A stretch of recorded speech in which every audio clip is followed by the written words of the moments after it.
seus irmáns a cuidaban moito porque naceu sen unha pata.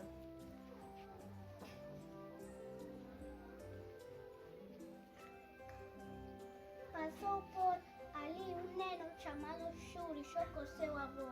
Quería coller Raz e levala para a poceira do colexio.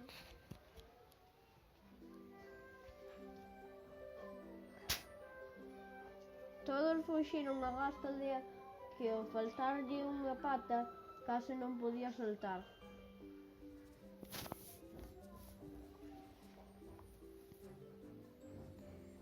Tadea choraba porque Xurxo a ía comer.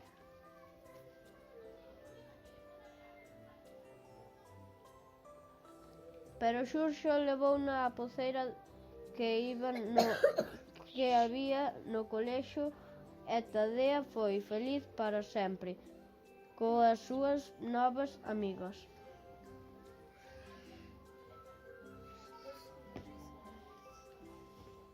Mira moi ben a poceira se ves unha Raz sen unha pata e Tadea que te está saudando.